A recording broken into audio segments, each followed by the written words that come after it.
Oh, water, eh? Yeah, you're into stuff, aren't you? Oh, this is all cider, isn't it? Should we get one of them? Yeah, why not? Oh, that's an imperial porter. So how strong is it? It's pokey. That's 10%. Oh, well. I'm not going to have one of those just yet. Milk stout? Oh, I'm not in the mood. I need a pale ale. Colonel. Are you not having this? Splendid, thanks, man.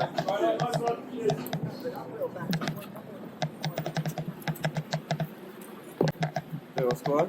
Hey.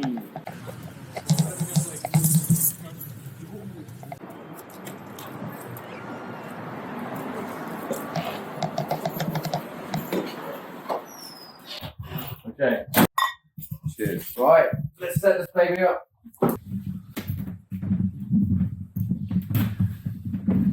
So, Chris, tell us about getting back into photography.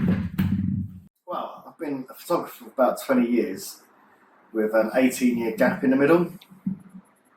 And lockdown essentially inspired me to pick my camera back up in the sense that I needed something to do with all the extra lockdown hours. And it was just a great excuse to take the camera into the world and look at this unique moment in time where the streets were empty, London was a ghost town. It was like some sort of post-apocalyptic wasteland, essentially, yeah. And I was just like, I feel as that, along with probably lots of other photographers, that it needed to be documented, not in any particular way.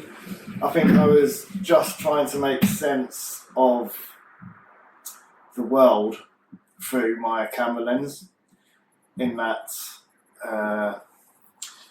when I felt lonely and isolated, I was taking pictures that sort of spoke to that, in a sense. So for the first part of lockdown, it was all, I'll look at that random little object on its own, I'm going to take a photograph of that. Because that sort of is how I feel. I mean, I'm externalising my emotions through the lens.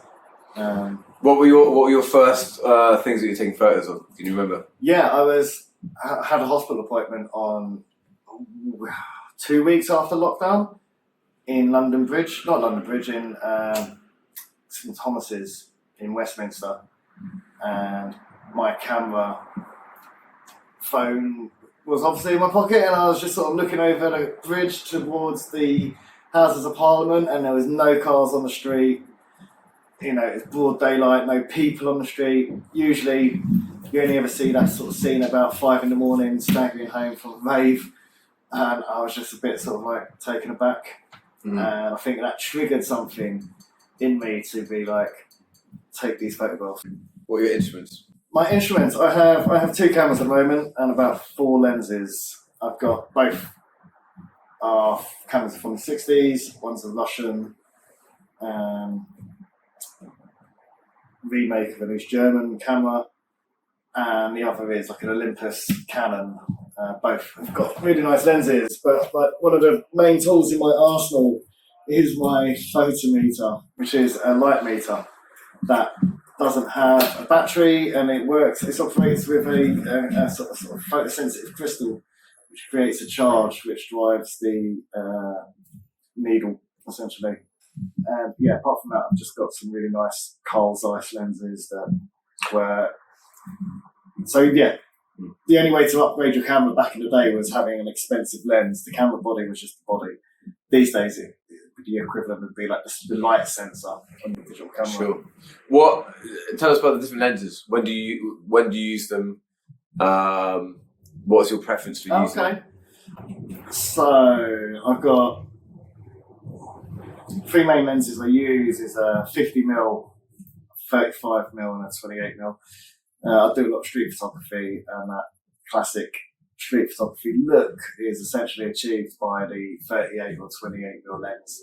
It gives you a slightly wider viewing angle, a bit more natural to like the human eye. 50mm is the other lens I have,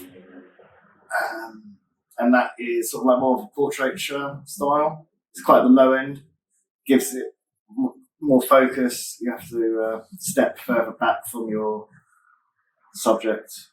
But the best camera you own is the one that's in your pocket. Black and white or colour?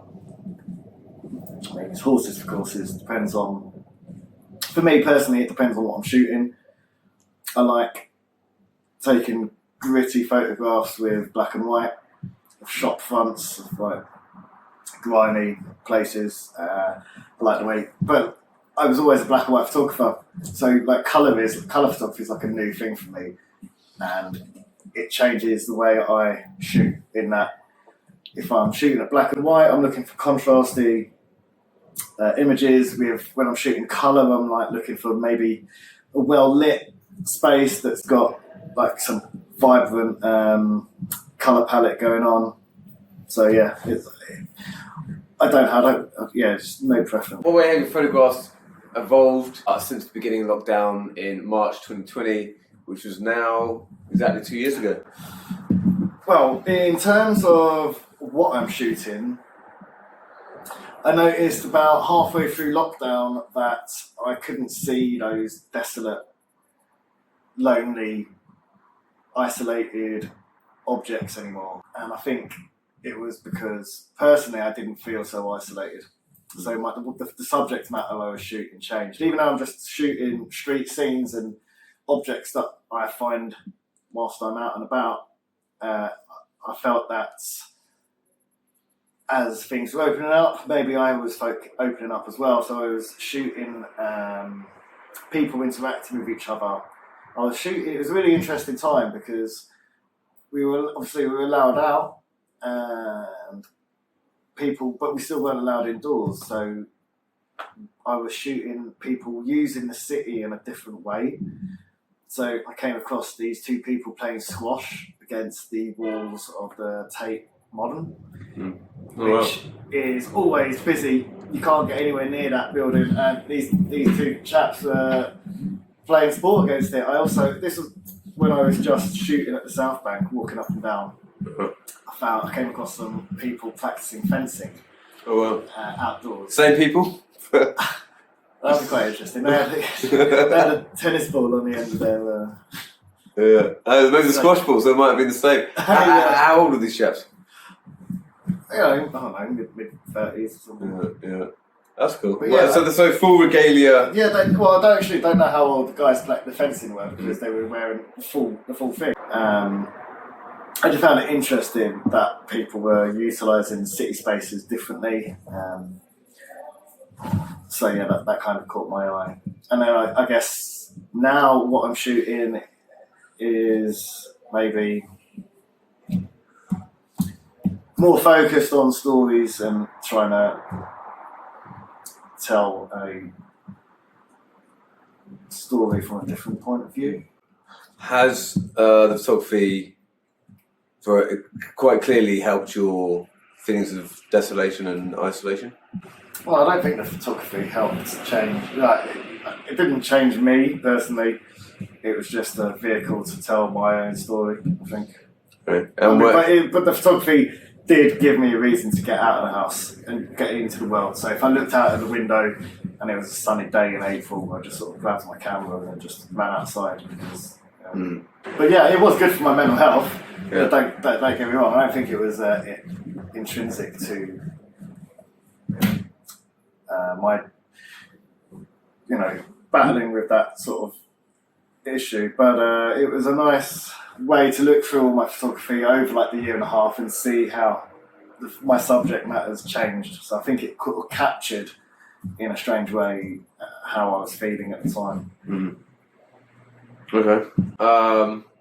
Sweet. Let's go out and take some photos. Nice one. Look forward to it. Cheers.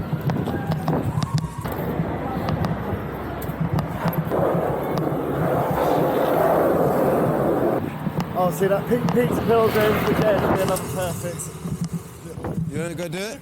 Looking in from the outside, sort of thing, you know what I mean? Yeah. Like not being part of it, but